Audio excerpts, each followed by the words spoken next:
Hi, this is the One Moment Longer podcast. I'm Scott Tindal. Any questions?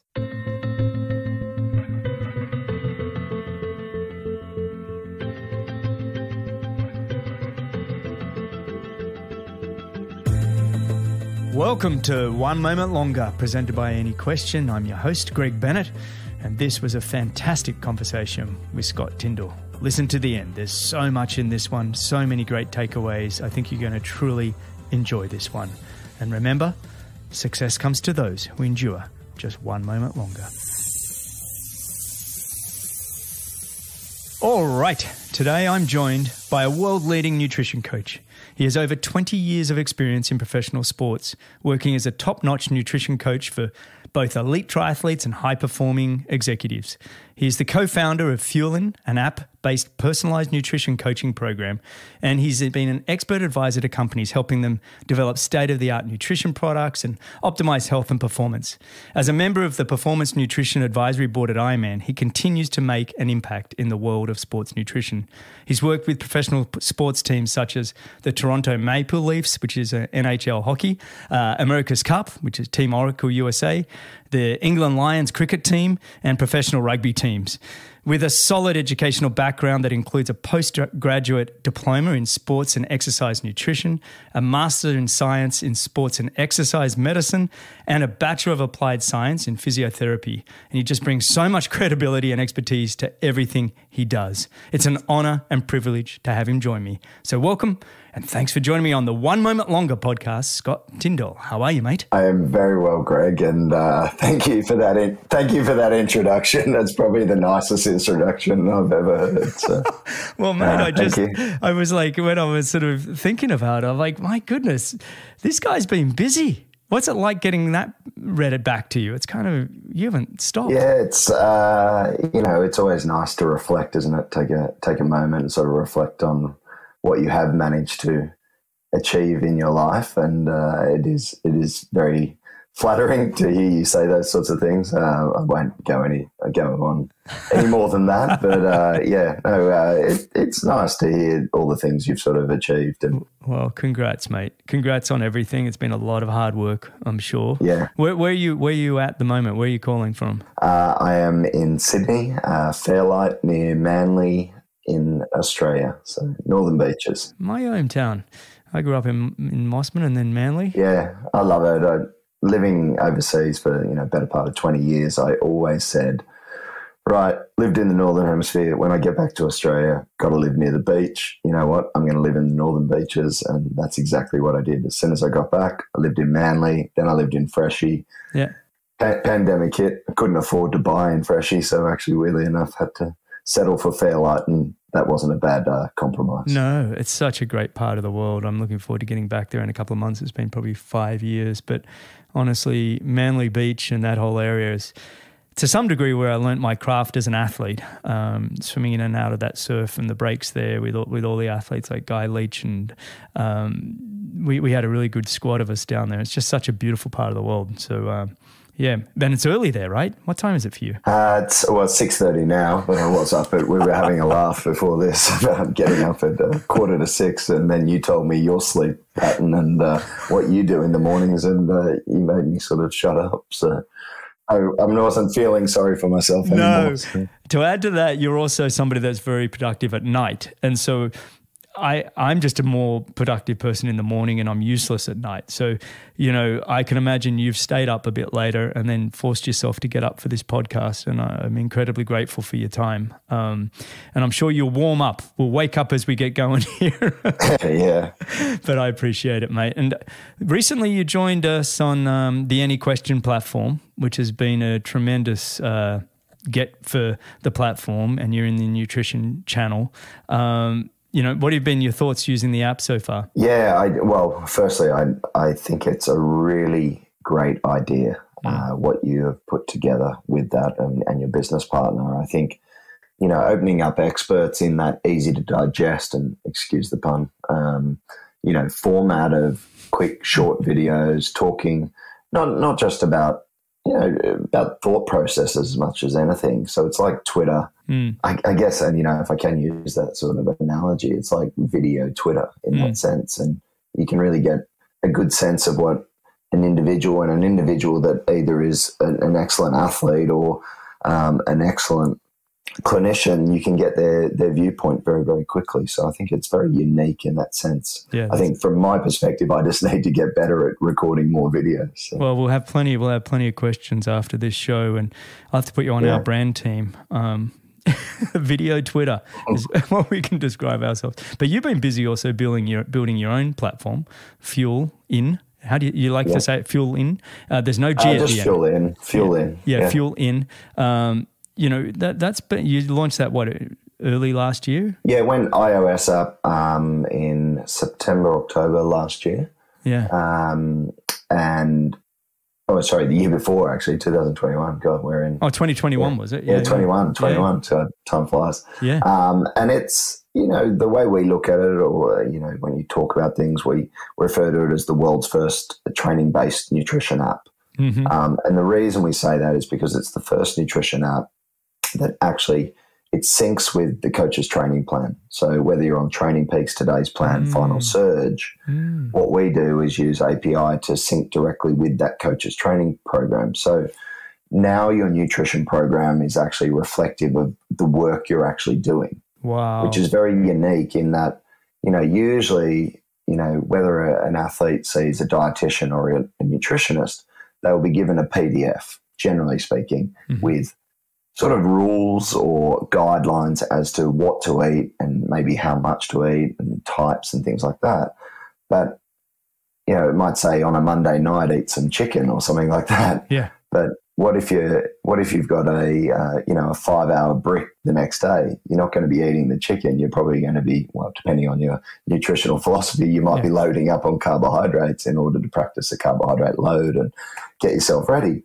And so as soon as that PDF becomes sort of, you know, once it goes out the window because training has changed, then the athlete tends to get lost. Whereas with FuelIn, what we're doing is providing, you know, a very simple traffic light system with each of the individual macros within every meal based around the work that they're doing. And it's, you know, from what we're seeing with athletes, I think there's over 600 monthly subscribers now. Wow. From pro athletes to age group athletes and weekend warriors. But, you know, the feedback we're getting is it's a very unique and very powerful system. So we're really proud of it, and it continues to grow on a monthly basis. And, you know, who knows where it will go. Yeah, but that's huge, mate. And does it update then? You know, when you update your training, like you missed a few days training, or you're working with your coach and your program's been updating and changing, does it work in real time with the changes as well?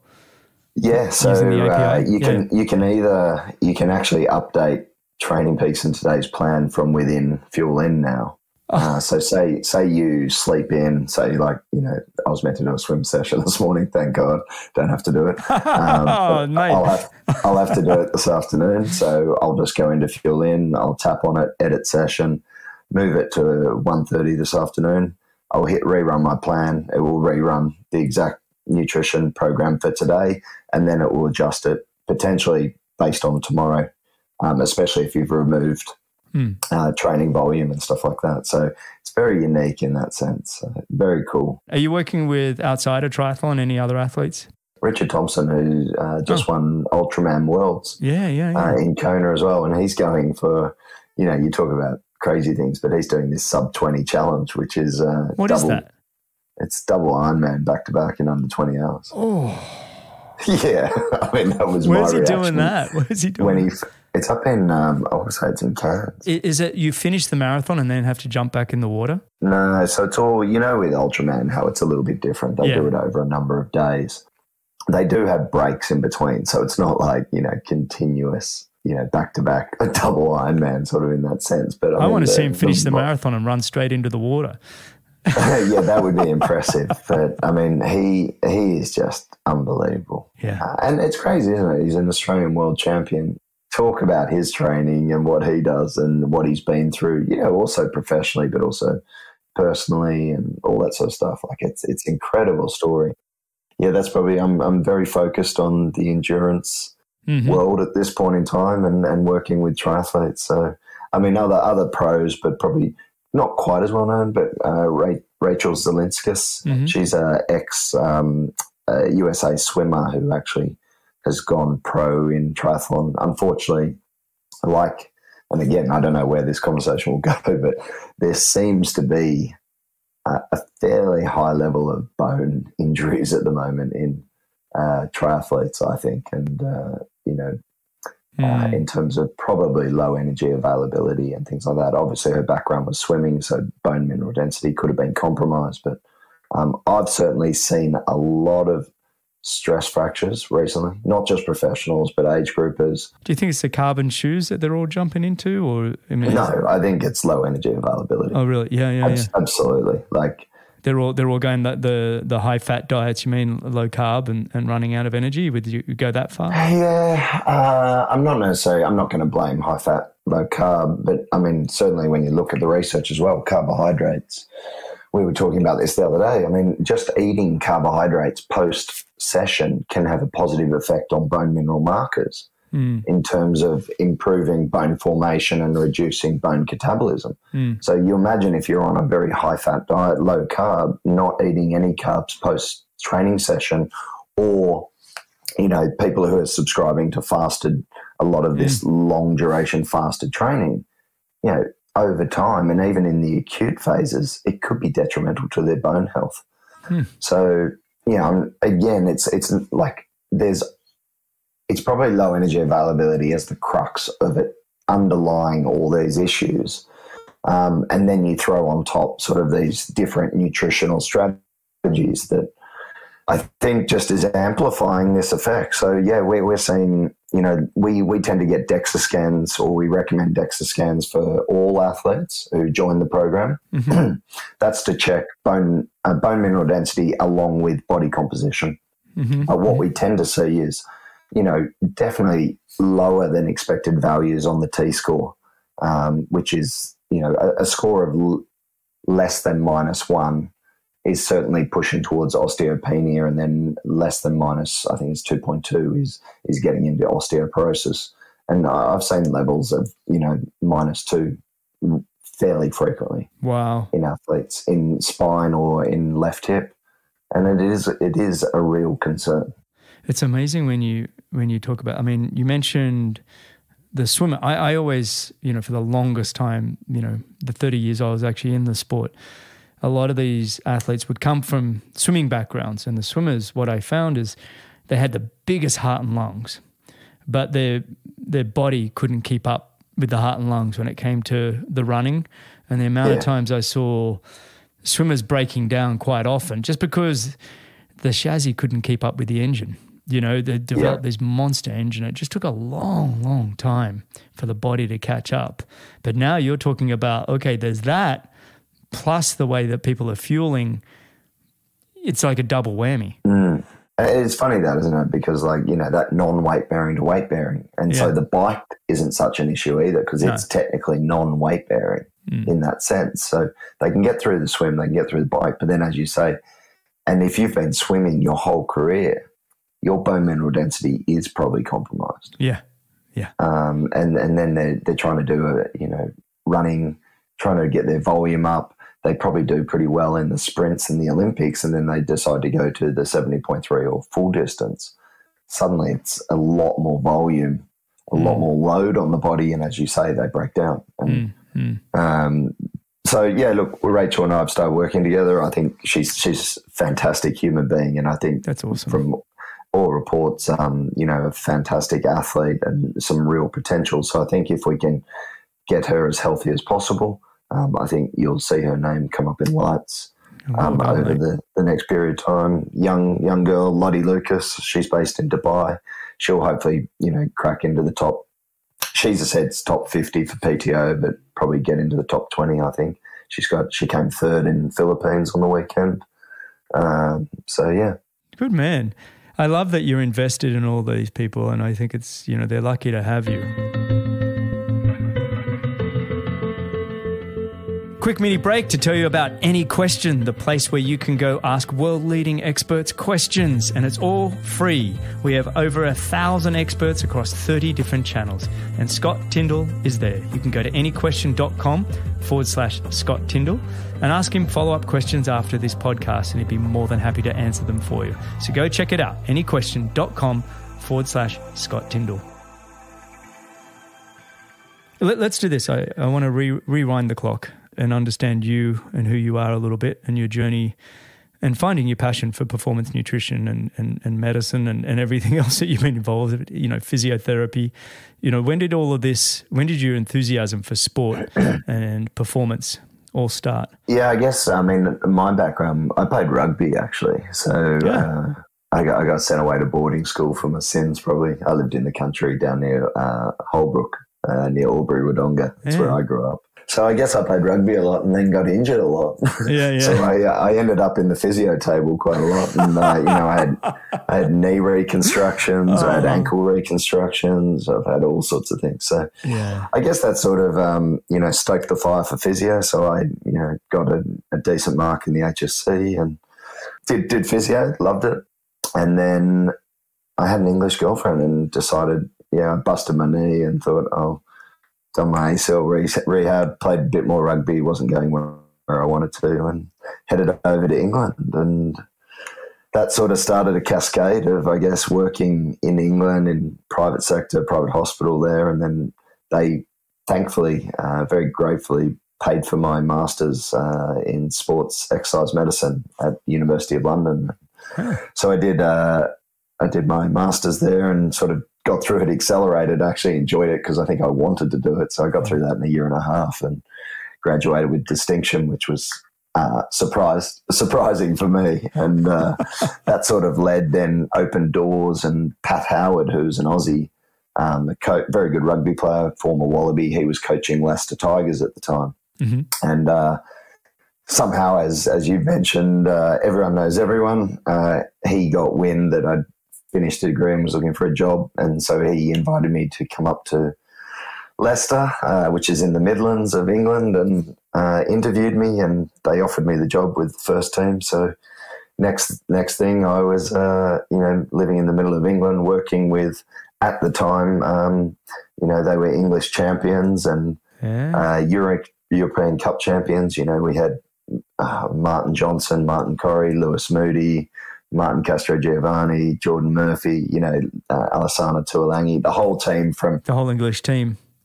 from 1 to 22. So even the 7 reserves were all international players. Wow. So it was just this, Harlem Globetrotter sort of team of just amazing rugby players that, were sort of my age group as well, or a little bit older, but, you had this amazing rapport with them. It was when rugby was still, really crushing it. Fun and good.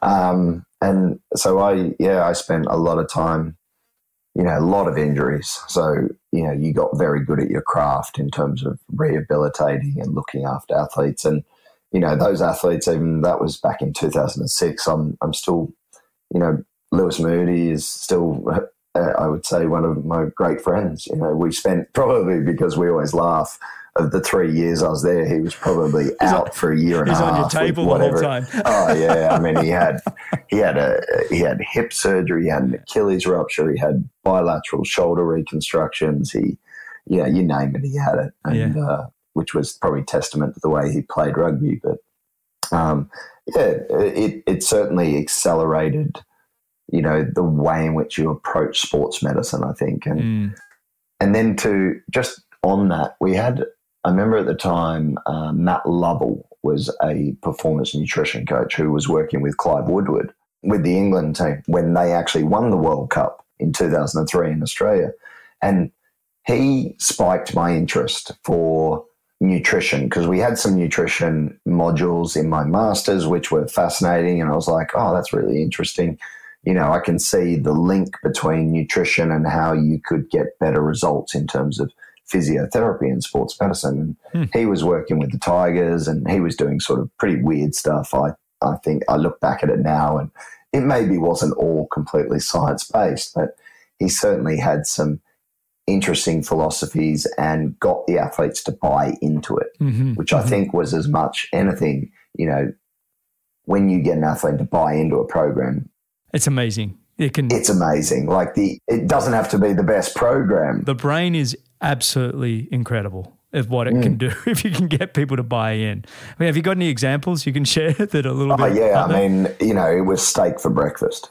Yeah. Like literally it was, because his philosophy was high protein. Fair enough. Yeah, great. Yeah. But the boys were eating, steak for breakfast, steak for lunch, chicken, whole chickens, like you name it. They were carnivore before carnivore was trendy. Yeah. Oh, yeah. I mean, the crazy thing was, I look back at it now, they just didn't eat that much carbs, which was very interesting, but they probably were inadvertently. Like, they did eat a lot of mashed potato. They did eat, but they weren't smashing like traditional carbs if you think about like pasta and stuff like that. So he was very much in sort of like a carnivore paleo, high root vegetable type, carbohydrate type feeding plan. But the guys loved it. I mean, they're all enormous human beings. So they just ate and ate and ate and had no worries. And it was all, I mean, I'll put it this way. You get this like megarexia sort of like thought process when you work with these guys. Yeah. So like I'd been living in Leicester with them, and you're just around these guys who are huge. So you tend to eat heaps. You lift heaps of weights. I think at the time when I was physioing there, I was like 96 kilos. I just got like very big. I went down to London and my mates were like, what has happened to you? Yeah. Like, you can't lift your arms above your head. And I'm like, oh, no, it's all right.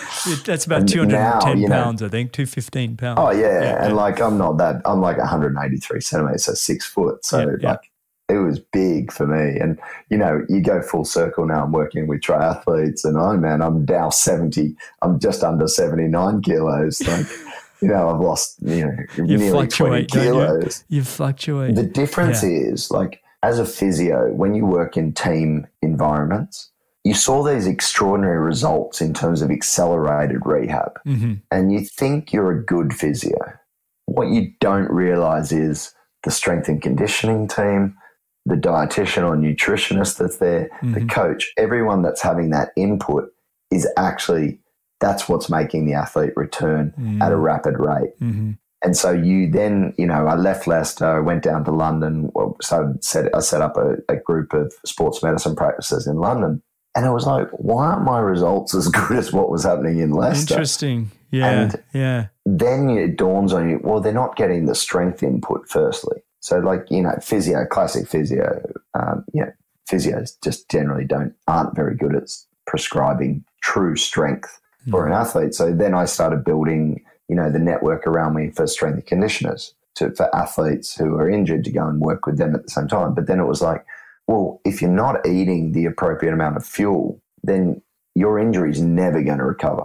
Because if you're not taking in the appropriate amounts of protein, the appropriate amounts of fat for calories, the appropriate amounts of carbohydrates, again, for total calories and energy, then you're not going to get that muscular hypertrophy. You're certainly not going to develop true strength and so on and recover at the rate at which you would if you're surrounded by that team. So I think that was a bit of an aha moment for me, and that then pushed me into, the further study with nutrition and looking down that route. And then obviously doing that postgraduate study was amazing, and I thought, oh, wow, this is way more interesting than physio.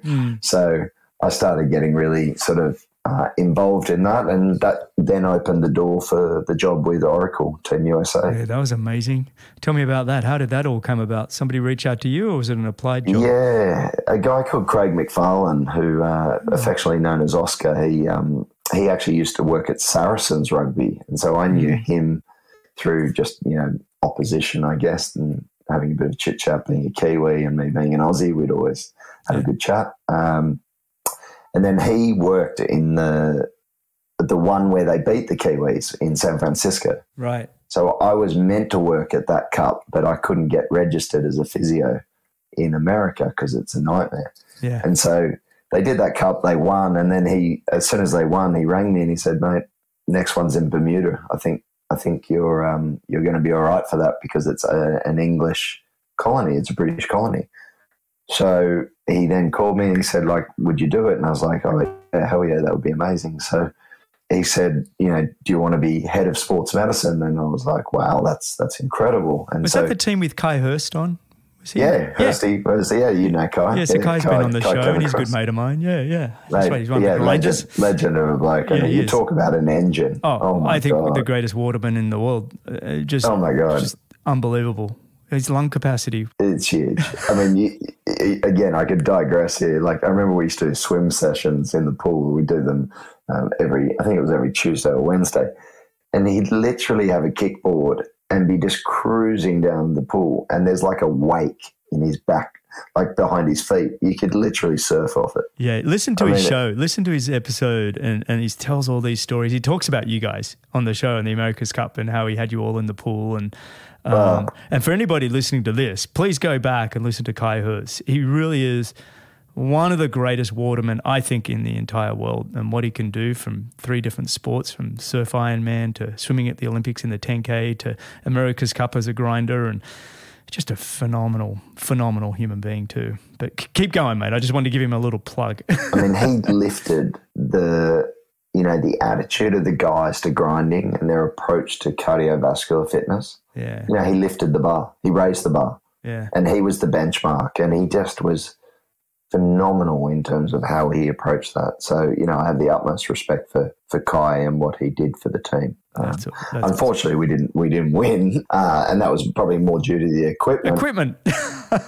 Certainly wasn't the athletes. I think those guys were in the best shape of pretty much any athlete I've ever seen. Like in terms of strength, power, cardiovascular fitness, they were the full package, and incredible. So, did you ever get to go out on the boat yourself? I know it was always hard. Yeah, I went out on the boat and hung onto the net for dear life at 50 knots, and I literally thought I was going to die. Wow. What an experience, though. I'm kind of envious of you for that. I think that was a hell of an experience. Very cool. So, that sort of, that was my first role was full-on team nutritionist. That was I ended up, because you couldn't call yourself head of sports medicine in Bermuda due to legal reasons and whatnot. So I was then head physio and team nutritionist, which actually turned out to be a blessing for me because it really highlighted the team nutritionist role, which then led to me getting offered after the Cup, getting offered a role with the Toronto Maple Leafs in the NHL. Wow. And working there, which was, again, you talk about perceptions. I thought that going and working with these ice hockey guys, I thought they were all going to be absolute monsters, super tough guys, all this, and God, they're just not. And I'll probably get shot by one of them for saying that, but they just weren't. Compared to rugby players, I just think no way. Rugby is such a harder sport than ice hockey, and maybe ice hockey has changed. I probably should say that ice hockey has changed a lot in the last 5 years.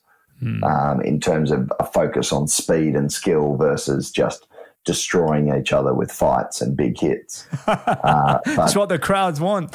Trust me, I was so disappointed that I think we had one fight the entire season, and it was 1-on-1 just on the ice. And Hainsey, who was an old school sort of ice hockey player of the team, one of the stalwarts, he actually was in the fight and won it. But that was the only fight I got to see the entire season. So, yeah. Wow. But, I mean, you talk about changing nutrition. I mean, those guys, there was very little application of nutritional science when I first got there. And yet the way that they need, I mean, these guys, I've become friends with a Canadian. Anyway, he's talking about, Greg, people don't understand. We're basically just sprinting for 30 to 40 seconds and then jumping off, 45 seconds and jumping off, having a quick breath and going back again. And so the fueling that you need for that, I'm fascinated by how you keep them going. Well, you talk about, so this is carbohydrates are going to be king because it's high intensity, short duration intervals. But then, so carbohydrates certainly, and they all subscribe to that. We certainly bumped up protein, tried to reduce fat. Certainly days before races, trying to keep up, total amounts of carbs was super important. Refueling, because you would go from one match, jump on a private jet, go to the next match the next day, very limited time. So fueling occurred on the plane. Yeah, you right. You talk about cool things. I remember I was told to, get the plain food right because none of the athletes were eating it. And I was like, okay, what's the budget? And they were like, what do you mean? And I was like, well, what's the budget for the food? And they were like, there's no budget, Scott. Just make sure it tastes good and they eat it. And I was like, wow. I mean, some of these plain meals would cost upwards of 10 grand. Wow. And I think the most, I don't know if I might say this or not, but I will. I think we had a 45-minute flight from LA. I think in that flight cost just under 10 grand to cater. And it was just like, it was crazy, but it didn't matter because as long as these athletes were fueled and eating, happy. I mean, you got to remember these guys are getting contracts of $60 million over, 4 or 5 years. Yeah. Yeah. It's incredible. I mean, it just puts everything in Australian sport into, like there's no comparison. No. These guys are paid so much money. And so it's the small things that make a big difference. And, you then talk about the difference between, say, an endurance athlete and these guys. And, supplementation, is it slightly different? Certainly if you look at things like beta-alanine, bicarbonate soda, creatine, nitrates, certainly creatine. I mean, we can talk about creatine with endurance athletes, but, those three particular, nitrates, beta-alanine, bicarb soda should be mainstay for those type of athletes. But they're just, again, you talk about professionals, and then, there were a lot of professional ice hockey players who I wouldn't say were professionals. Wow. But then you had some of the best guys, probably like your friend who's won Stanley Cup. Yeah, Brad Richards, by the way. Brad Richards. Yeah. You have these very professional ice hockey players who, they would speak to you and they would grab you and go, right, what do I need to do? Yeah, yeah. And that's why they were the best. And that's why they, won Stanley Cups and did that sort of stuff. So. And so you left hockey. You were there for a couple of years. You moved on. And is that when you went to endurance sports after hockey? Because that seems like a big leap. So, I was actually started working with Sarah Piampiano in 2017. Okay. I did have a period in Boston in between. I was working for a biotech company there in gut health, which turned out to be very odd. And so I started working with Sarah then, and that's when Matt Dixon sort of, I was in San Francisco. He met me for a coffee with Sarah and really grilled me. And I really appreciated what Matt did actually, because what it showed me was as a coach, he really cared for his athlete. And so he was making sure that I wasn't a cowboy and that what I was going to do for his athlete was actually going to benefit her. So I have a lot of respect for Matt, and I continue to work with Matt and his team, Purple Patch, to this day. But that's when it all started with Sarah. So we completely changed her dietary approach to Ironman. And, over the next 3 years, I think in 2019, she podiumed in every single race she went in. She broke the Brazilian Ironman record. She actually ran I think it was the 14th fastest Ironman of all time, male or female in that race. And wow. Unfortunately for her, Sarah just never got Kona right.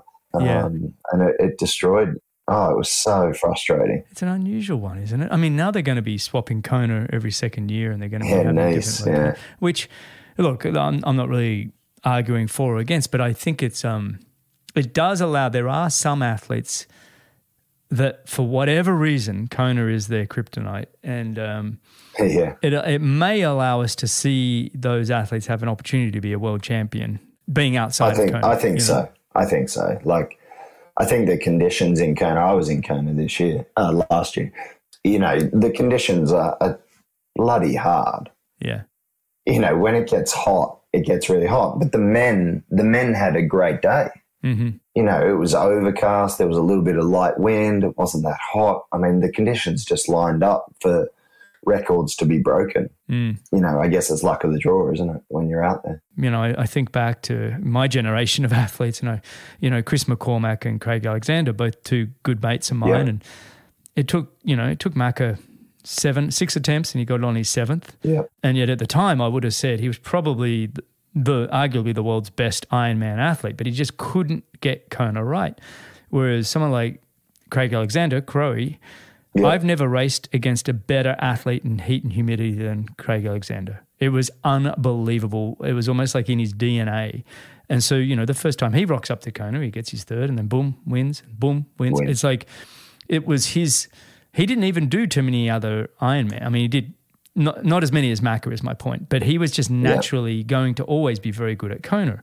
And I always felt for someone like Chris McCormack or even Mark Allen back in the day, it took them a long time, whereas the Dave Scott and, Craig Alexander both hit Kona very, very well. And I think, so one of my arguments for moving the sport and shifting the World Championships is so we can probably see other potential great Ironman athletes get a world title. So anyway, I know I'm going to get a lot of people, shut up, Greg, should be Kona. I like that. Yeah. Like, I think there's such different camps. I mean, end of the day, world champs are world champs. Yeah.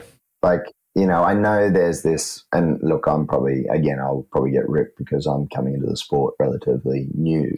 But, look, I get it. Kona's like the home of it all. It's the holy grail. All that sort of stuff. Of course. But like, times change as well. And there's certainly, as the sport grows, it gets more and more difficult for Kona to cope with that as well. And I think having it split with the male-female race, like for the 4 days, was tough. It was tough on the town. Yeah. So I think there are arguments for and against in terms of the way they're doing it. We could do a whole show just on that, Scott. What I want to do while I got you with your nutrition expertise, I want to make sure that we do keep touching on, I'd love to get your thoughts on, we've talked a little bit throughout the episode about, fat and carbohydrates and just when we think about that, do you ever have periods in the training program, whether it's a different time of year or different sort of macro cycles where you are focusing more on, high fat, low carbs, or do you do it on cycles like that? We probably the way in which we will cycle it to a degree would be off season versus in season.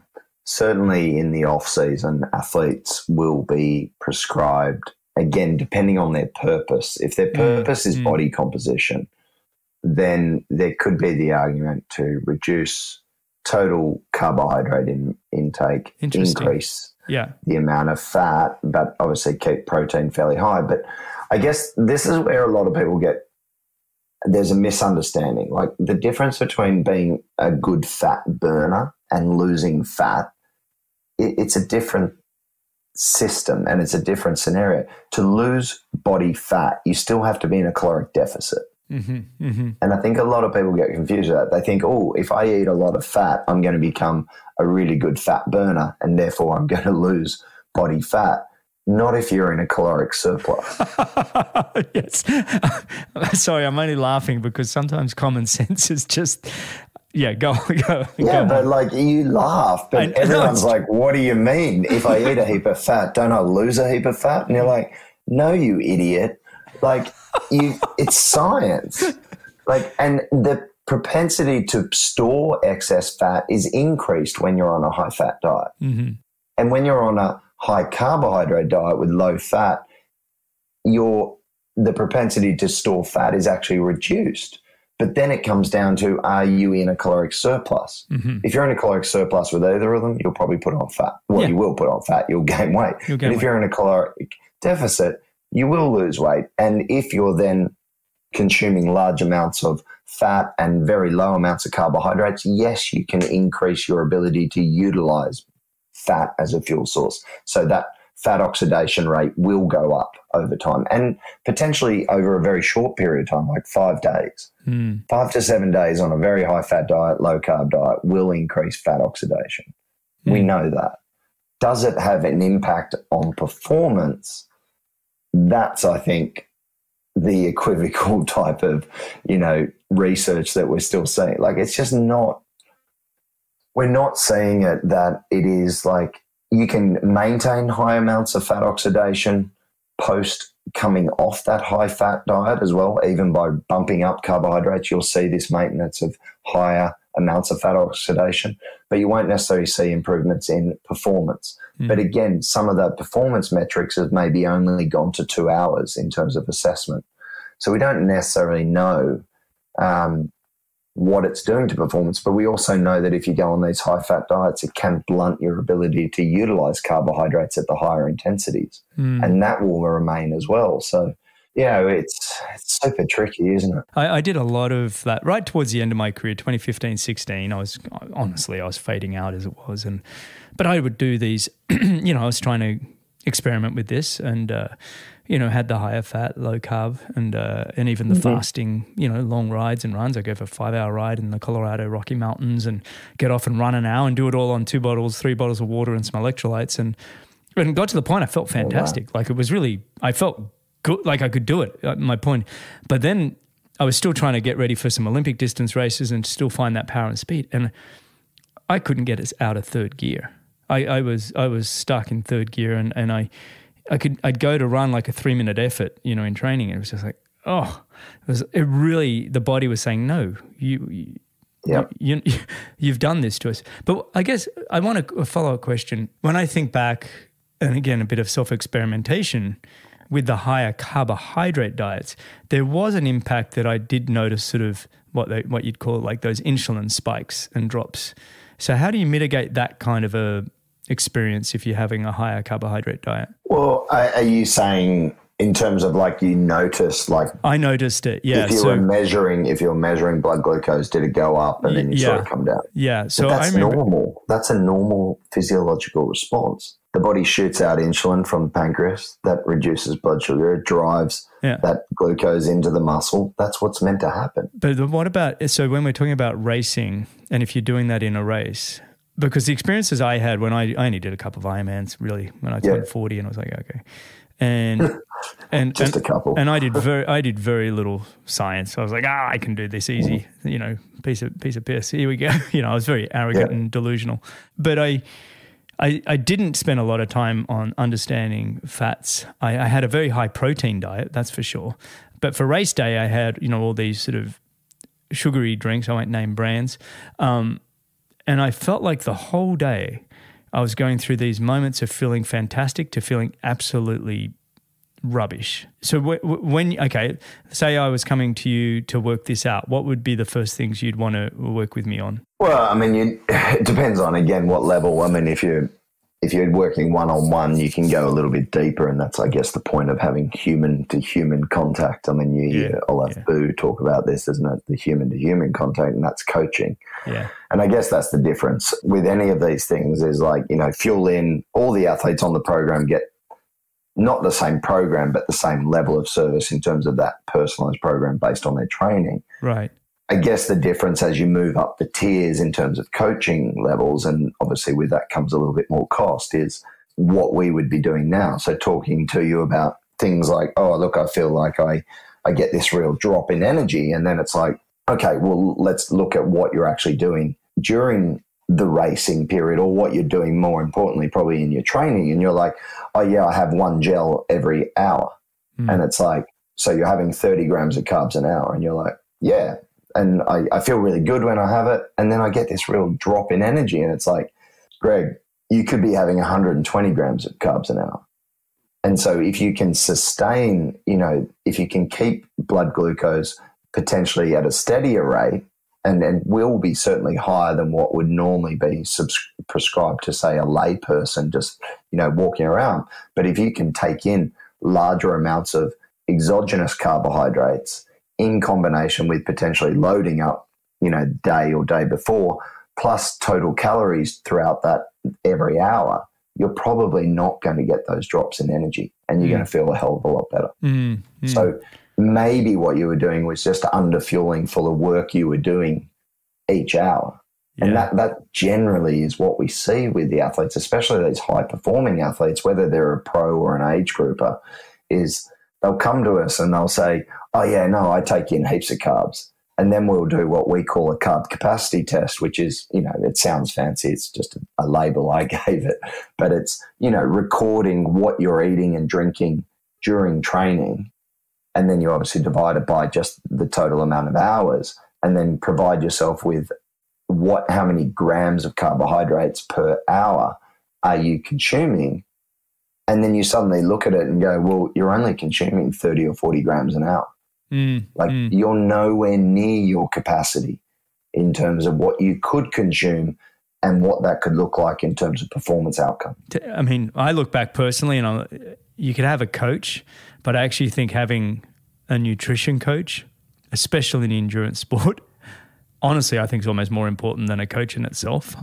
Mainly because I think there's a million different ways to skin a cat. It's funny you say that though. Like another pro I'm working with, Caitlin Alexander, who is, if anyone wants to have a look at a very cool Instagram account, she's very creative. She's actually a physiotherapist as well in Boulder, but she actually said that the other day. She goes, I don't know if this is weird, but I speak to you way more than my coach.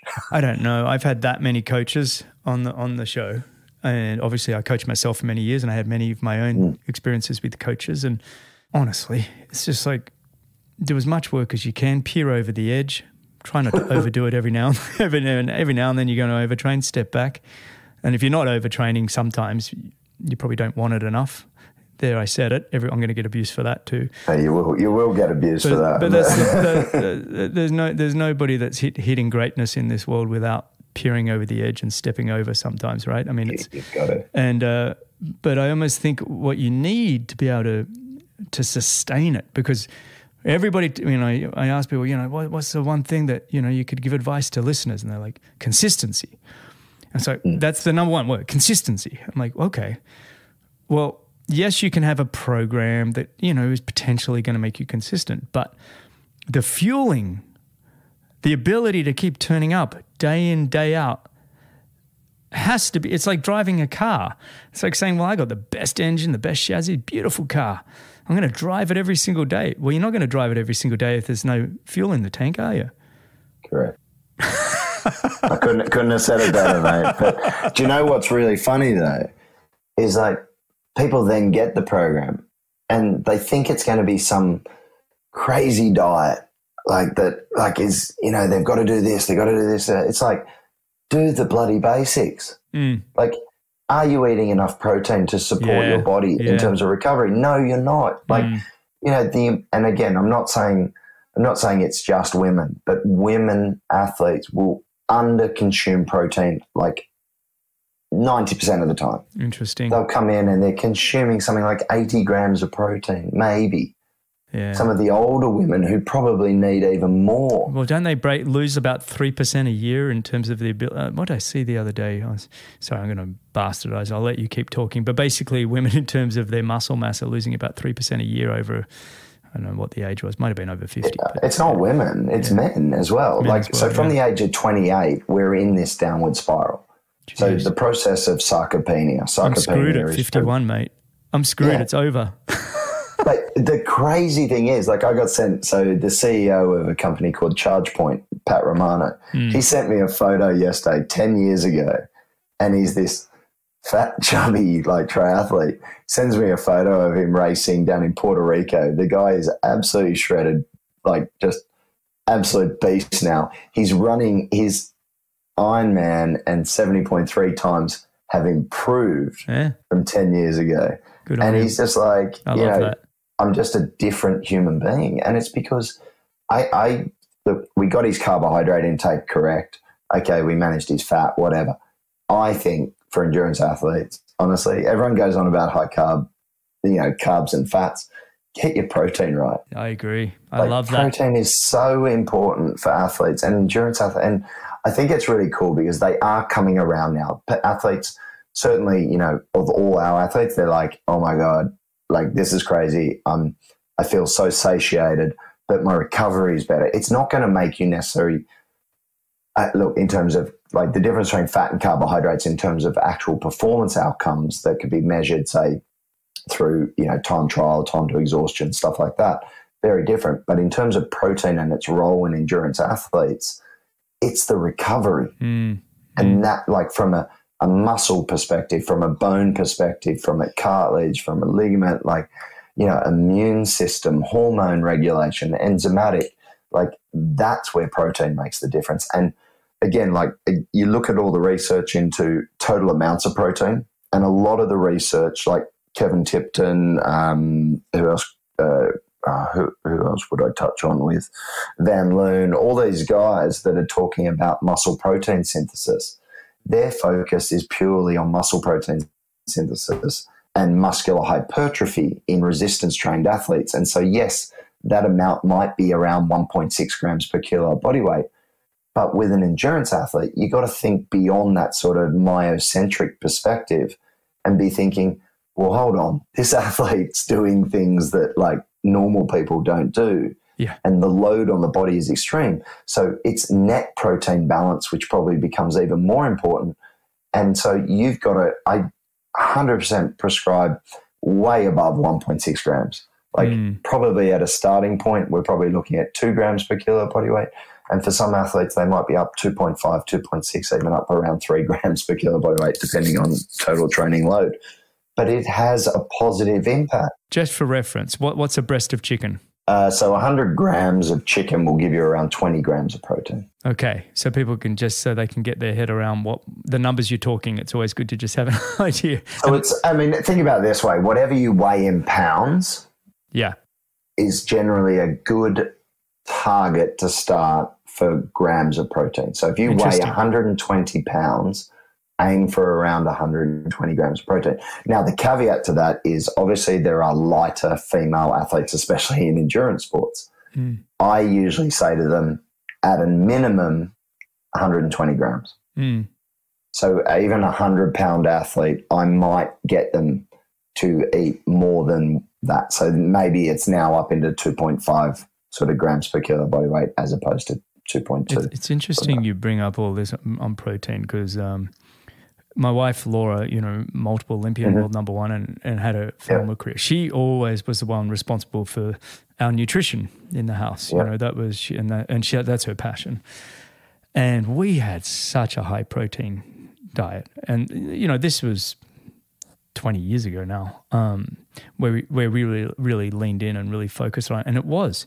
And I don't know what happened. I felt like the conversation always was about protein, in that early, late 90s, early 2000s. And then all of a sudden, I feel like this last 5 to 10 years, it's all been about, high fat, low carb. That's the new. But I feel like protein to some degree has always been there. Like it's never got a bad name. It's just, But it was always that third macronutrient, wasn't it? It was it just sort of sat on the side. And I'm like, God, it's a bloody important third macronutrient. And it's like, guys, like, but it's so frustrating because it's like, oh, the focus might be on protein one day and then the focus is on carbs the next and then the focus is on fat. And like, recognize the interaction between all three. All of them. We need them all. And you need them all. And, I don't want endurance athletes to go out there based on this and go, oh, I just need to eat protein. I'm going to be amazing. Because if you get your energy balance wrong and you're not eating appropriate amounts of carbs and fat, you're going to feel terrible as well. Mate, that's well said. And I think that's a good place to stop this part of the episode. I'm going to continue for a little bit if it's okay with you, and just hit you with some questions that I love to sort of finish with. And so the first one, what would you tell your 18-year-old self? What would I tell myself? I often hear like people if they're asked this question that they would always say, oh, relax, everything's going to be okay, and don't stress too much. But I'd probably say the opposite of that. And I'd be like, keep stressed, keep working hard, because everything you did as a result of putting yourself under pressure has resulted in where you are today. Oh, I love that. And I think it's such bullshit. Sorry, I probably shouldn't swear. But when people go, oh, no, just, don't worry. You don't have to do anything. Don't work hard. Everything will just fall into place. I'm like, nah. No, you got to keep moving. You got to keep moving. You got to work on it, and you got to push yourself. As you said, if you don't look over the edge, you're probably nowhere near it. No. And so I think that's probably what I'd say to myself. Next one. 3 people you would want to have dinner with, non-family, living or dead. If I could have 2 groups of 3, that would probably be the ideal. So I'd probably have a rock sort of dinner lunch. So that would be Eddie Vedder, Dave Grohl, and Lars Ulrich. Eddie Vedder being the lead singer of Pearl Jam. Dave Grohl being former drummer of Nirvana and obviously lead singer of Foo Fighters, and Lars Ulrich being the drummer from Metallica.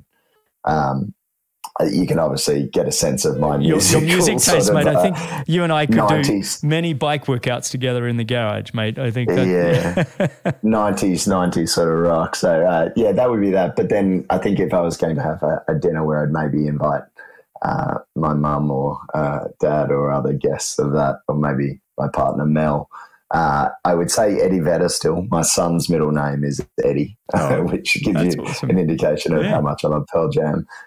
Tim Ferriss, just because I think he's a very good conversationalist, and I think he would keep the conversation going, and super interesting guy. And then I think David Attenborough. David Attenborough is just one of those gentlemen who I can just remember growing up as a kid and just watching, being glued to the screen for all those wonderful documentaries on wildlife. And it's sort of, I saw the other day they're doing Frozen 2, I think, Frozen Planet 2, and I was like, oh God, why don't we watch this stuff more? Because as a child, I watched it all the time. That's all we had, mate. We only had the 4 channels in Australia. Well, we only had that, didn't we? But it was so educational, and we watched and we learnt things as opposed to the rubbish that's on TV now. And I love that dinner, mate. That's a great dinner, and I'd love to meet Tim Ferriss, actually. I know Ed, my business partner's mates with him. I have to... I reached out to him when I was in Austin for the Endurance Exchange conference just recently, hoping that he'd bite, because I'd love to meet him. So, yeah, if Ed wants to put me in contact. And, well, there we go, mate. It's like I said. It would be amazing. I think we'd have a very good chat about life and everything. That's cool. That's a good group, mate. I really like that. So where do you see yourself in the next 5 years from now?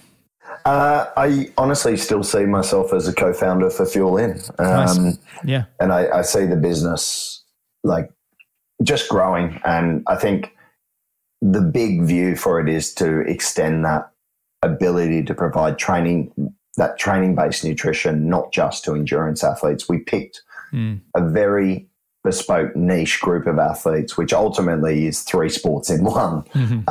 So we figure if we can cope with that and do the nutritional strategy and prescription for that difficult sport, then we can branch out. And we're already starting to branch out into marathon, gravel racing, cycling. But, ultimately team sports, rugby union, rugby league, rugby union, NFL, baseball, all of them. That's sort of where I see it going, and just being able to help. As you say, nutrition is just so important for people to understand and get their head around. I think if we can help more and more people do that, and, I think you look at the world's obesity crisis, and it's, if we could do something to improve the state of the health of the world, then I think it would be amazing. Oh, mate. And maybe somewhere in there, maybe go back to uni again. I'm a bit of a sucker for punishment. So maybe I think I have a pipe dream of a PhD somewhere in there. So maybe if FuelIn's going well and I can step away a little bit and just do some study. And what would you do your PhD in? You have any idea what you want to do? It would certainly be something around what we do at FuelIn. So, can you, the difference, I am very interested in this whole carbohydrate versus fat sort of battle, if you want to describe it as that. And I think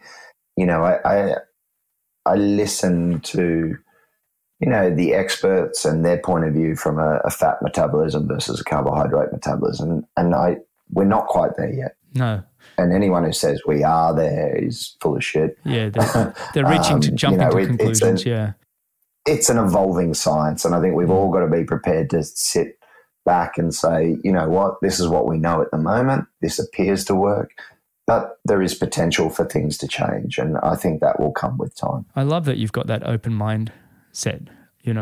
I find nutrition at the moment a bit of that. Everyone's pointing fingers at each other, and you can't be trusted, and that's misinformation. It's like, no. We just don't have all the information yet. It's okay. We don't have to agree because we don't actually have all the information yet. Let's just continue to pursue the study, and let's keep learning together, right? I mean, look at someone like Dan, who you've had on. Like, he coached Chelsea. She won Kona. Like something he's doing is working. And then you've got Olaf with Gustav and Christian. Yeah, and they've got a very different philosophy. Yeah, but it still works. So then there's the individual athlete, which you cannot go past. And, you know, Holly's a good example of that. Like, you know, she's talked about issues with, you know, nutrition in the past and what worked and her fears and things like that. But when you finally get past that and you break that down, and what she's now doing in training and hopefully racing this weekend, like, yeah, she takes in huge amounts of carbohydrates. Yeah. And so it's, you know, the individual athlete as well. I don't think you can go past that there is always that individual component to it, and what works for one doesn't always work for the other. Well said, mate. That's exactly it. All right, let's finish up with some rapid fire questions. You ready? Oh, maybe. Good. It's 7:30 in the morning there now, mate.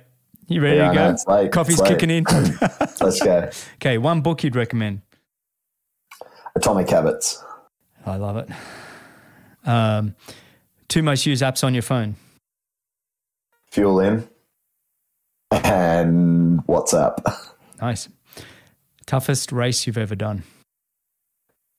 Ooh, I did a half marathon through the mountains in upstate New York, which didn't sound hard at the time, and I certainly didn't do enough training, and it nearly killed me. But I did beat my mate because he was doing high fat, low carb, and I was eating heaps of carbs, and I smashed heaps of gels on it and smashed him. So yeah, that was great. That's awesome. All right, first job. First job. Ooh, probably washing cars for my dad. I love it. Out of 10, how cool are you? Oh, not cool at all. Most of my mates would say not cool at all. No, really? I don't know. I don't know. I'll give myself a 7. I don't know, mate. You've had a pretty cool life. Okay, who would you want to play a movie of your life? Oh, Mark Wahlberg. Nice. Which decade of music is best? You've already kind of answered this one. 90s. Where's somewhere in the world you haven't been you'd like to go?